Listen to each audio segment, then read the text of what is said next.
Hi, I'm Jim Taylor. Welcome to In Favor Resources and the second video in this teaching series, Beneath the Pages of Your Bible. These are lessons from the Greek New Testament for English Bible readers. They are discoveries and insights and observations that just don't quite make it out of the pages into our English translations. We do have a series, 5-part series on John 3:16. Look at our website or our YouTube channel if you want to see those as well.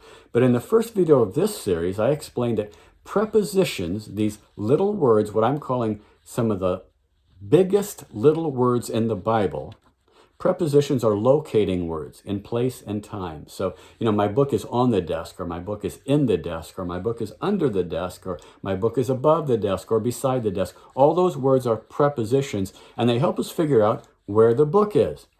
A.T. Robertson, the great grammarian, said this: there are pictures in prepositions if one has the eyes to see them. So in 3 videos, we are going to consider 3 different Greek prepositions, all of them in one passage in Galatians chapter 3.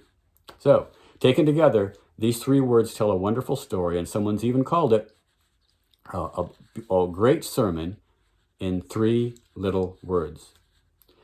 Okay, first, Paul located us in Galatians 3:10. We learned this in the last video. For all who rely on the works of the law are under a curse. So, and you saw this, you can say this now, can't you? Hupa is the preposition for under, beneath.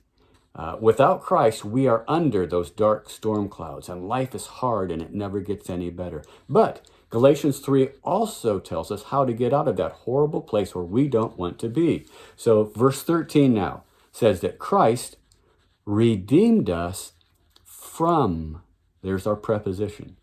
Christ redeemed us from the curse of the law.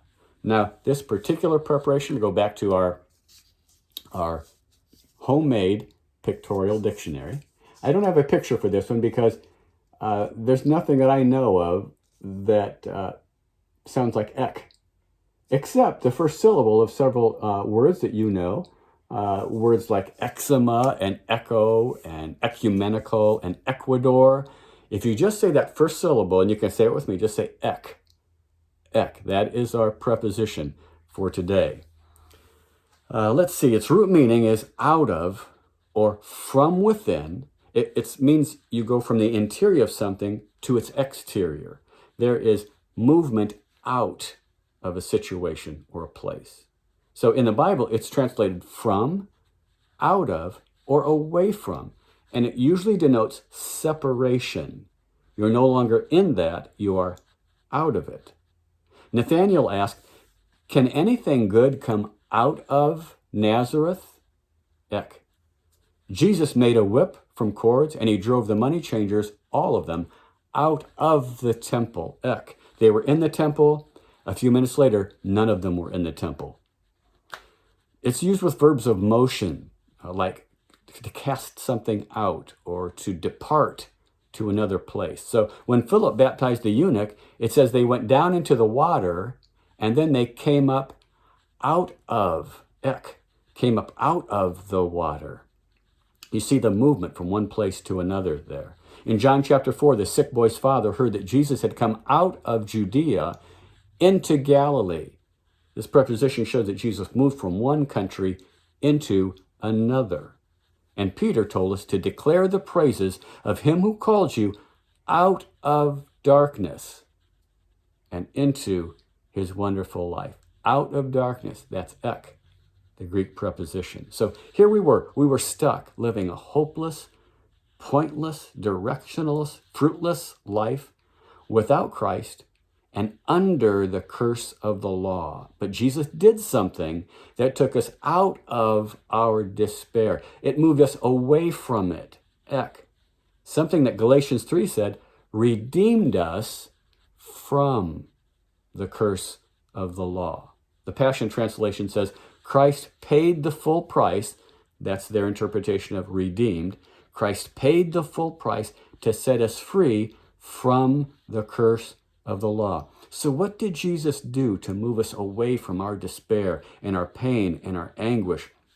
out of certain death and into everlasting life and joy unspeakable and full of glory. Well, before we go to the third video, I just want to make this one clear. Jesus did something for you that you couldn't do for yourself. That curse you were under, he took you out from under it.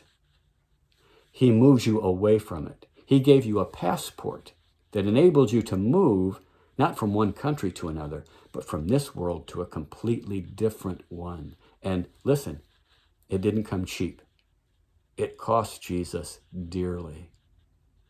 So Galatians 3:13 also gives us a third preposition that tells us how Jesus got us out of this place where we didn't want to be, this horrible place where we were under a curse, and how Jesus moved us out away from that. So, hupa, ek. Hupa means under, ek means out of. For preposition number 3, we'll see you in the next video.